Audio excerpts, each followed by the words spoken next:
The Outsider is a 1942 novella by the French-Algerian author Albert Camus.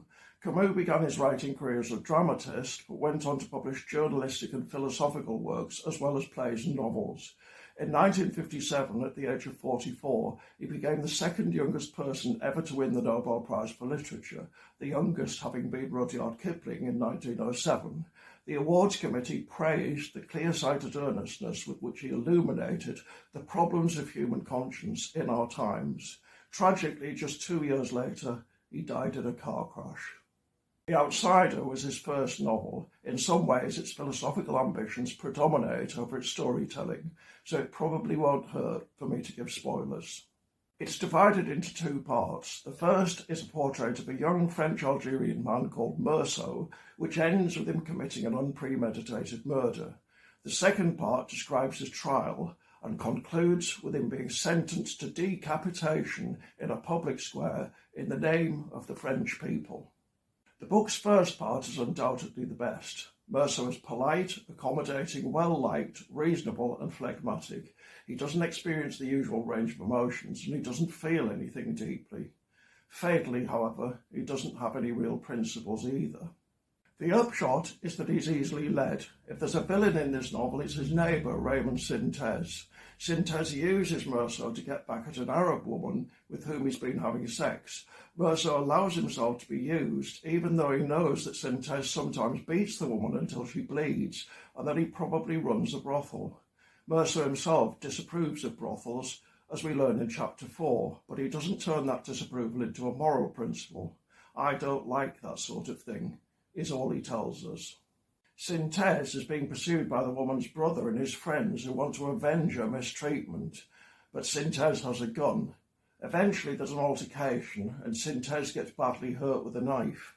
Meursault returns alone to the scene of the confrontation with the gun. He meets one of the Arabs who draws a knife, but perhaps just as a warning. Meursault has something of a brainstorm because of the sun, as he later puts it, and he shoots the Arab dead.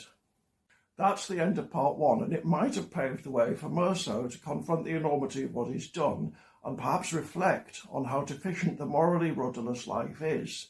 Instead, in a curious inversion of Camus' own most cherished values, the morally rudderless man goes on to become the exemplar of a life worth living. For a novel to work as a philosophical fable, it has to stick close to reality. Otherwise, readers are likely to think, yes, that's an injustice, but it's highly improbable, so why dwell on it? The trouble with part two is that it doesn't stick very close to reality at all. Firstly, we have the problem of why, given that Meursault confesses everything almost as soon as he's arrested to the examining magistrate in a formal statement, there's even a murder trial at all. And at its beginning, he's not asked how he pleads, guilty or not guilty. He's not asked to say anything at all.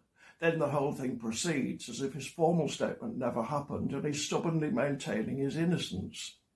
To make matters even odder, instead of asking questions about the actual murder, the prosecutor's central concern turns out to be how he behaved at his mother's funeral, a completely different event, even as an attempt to establish the accused's character, which is of course how it's presented.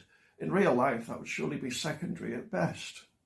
Meursault is far from being a stereotypical tough guy, and in some places he comes across as a bit of a simpleton.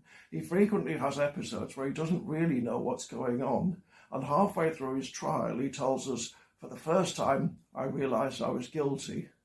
Well, yes you are. The biggest problem with part two, however, is that because the murder victim disappears from view, Meursault comes to look like a victim. And Camus is clearly complicit in that.